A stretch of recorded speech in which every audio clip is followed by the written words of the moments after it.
চট্টগ্রামের ঐতিহ্যবাহী গরুর মাংসের কালাবোনা দেখেন কতটা লোভনীয়। এটা এক কথায় চট্টগ্রামের জন্য ঐতিহ্যবাহী। আসসালামু আলাইকুম, চলেন মূল রেসিপিতে যাওয়া যায়। দেখেন এখানে আমি হাড় ছাড়া শুধুমাত্র রান কাটা যেটা বলা হয় গরুর মাংস ওটা নিয়ে নিলাম। সাথে দেখেন এখানে গরুর মাংসগুলোকে মাঝারি আছে কেটে নিলাম, অর্থাৎ কতটুকু দেখেন বেশি বড় করে নাই আর শেষে ছোটো করে না, একটাকে 2 পিস করে করে নিয়ে নিয়েছি। এরকম করে বড় করে নিয়ে নিলে সুবিধা হয়। এর মধ্যে দিয়ে দিলাম আদা রসুন পেস্ট, পেঁয়াজ পেস্ট। এগুলো দেওয়ার কিন্তু বেশি পরিমাণটা দিব না, কারণ কম পরিমাণ দিব। এগুলো কষানোর পরে বাকি অংশটা থেকে যাবে, যার কারণে মশলাটা থাকবে। তাই পরিমাণ মতো করে দিব, বেশি দিব না। যেহেতু ঝোল করে রান্না আমরা বেশি পরিমাণ করে দিই, কিন্তু এখন বেশি পরিমাণ করে দিব না। দেখেন এখানে আমি জিরা গুঁড়া, তারপর মরিচ গুঁড়া, হলুদের গুঁড়া, লবণ, গরম মাংসের গুঁড়া, তারপর হচ্ছে মাংসের মশলা সব কিছু দিয়ে ভালোভাবে মেখে নিব। মাখার পর কেমন লুক হয় জাস্ট দেখেন। আমি এক এক করে সব দিচ্ছি। দেখেন আমরা কিন্তু একটা চট্টগ্রামের বাসীরা খুবই মজা করে খাই এটা। আমি অবশ্যই চট্টগ্রামবাসী, সেজন্য আমরাই বললাম চট্টগ্রামবাসীরাই খাবারটা বেশি খাই। মাখার পর কতটা মাখা মাখা লাগতেছে দেখেন। এখানে কিন্তু কোনো প্রকার পানি ছিল না মাংসগুলোতে। এখন আমি পানি দিয়ে সুন্দর করে মেখে একটু করে পানি দিয়ে ভালোভাবে সিদ্ধ করতে বসাই দিলাম।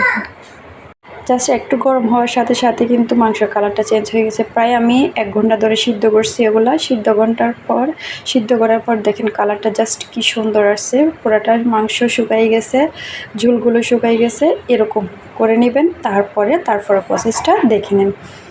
এরপরে প্রসেসটা এই মাংসগুলো আমি নিয়ে নিচ্ছি। যেহেতু অনেকটা ছিল, কিছুটা বাটিতে রেখে দিব আর কিছুটা করব, তাই নিয়ে নিচ্ছি। এখানে 1 কেজি থেকেও বেশি ছিল মাংসগুলো, তাই কয়েকটা নিলাম আর কয়েকটা রেখে দিলাম বাটিতে। ডিপ ফ্রিজে রেখে দিব।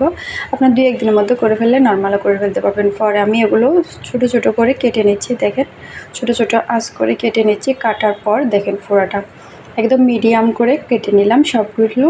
কাটার পর এখন এটা তারপরে স্টেপ, এটার মধ্যে একটু করে শুকনো মরিচের গুঁড়া, জাস্ট শুধুমাত্র শুকনো মরিচের গুঁড়াটা অ্যাড করবেন, এর বাইরে অন্য কিছু না।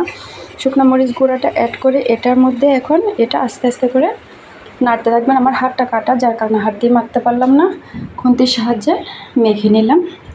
এরপর একটা ফ্যানের মধ্যে তেল বসাই দিলাম। কড়াই তো করা যাবে, কোনো সমস্যা নাই। তা ফ্যানের মধ্যে আমি তেল বসাই দিলাম। তেল দিয়ে এটা মাংসটা দিয়ে দিলাম। দেখেন ফুটতেছে, কতটা সুন্দর লাগবে। জাস্ট কিছুক্ষণ পর কালারটা দেখেন কতটা চেঞ্জ হয়ে যায়। অবশ্যই গ্যাসটা লো হিটে রাখবেন, হাই হিটে রাখলে মাংসগুলো পুড়ে যাবে। লো হিটে রেখে সুন্দর করে নেড়ে চেড়ে কিছুক্ষণের জন্য সর্বোচ্চ 5 মিনিটের মতো নেড়ে চেড়ে ভাজা করে নেবেন। তারপর হয়ে গেল চট্টগ্রামের ঐতিহ্যবাহী গরু মাংসের কালাবোনা। জাস্ট ইয়ামি ছিল, কী আর বলবো। যে কেউ খাবে এটা। কালাবোনাটা আমরা কিন্তু কোরবানিতে বেশি করে খাই, যার কারণে এবার খাওয়া হয়নি, কারণ বাসায় চলে আসছে, হাজব্যান্ডও চলে আসছে, তাই এখান থেকে মাংস নিয়ে এটা করা হলো। হাজব্যান্ড তো খেতে পারে নাই, যার কারণে নেক্সট ভিডিও দেখার জন্য সাথে থাকবেন। আসসালামু আলাইকুম, আল্লাহ হাফেজ।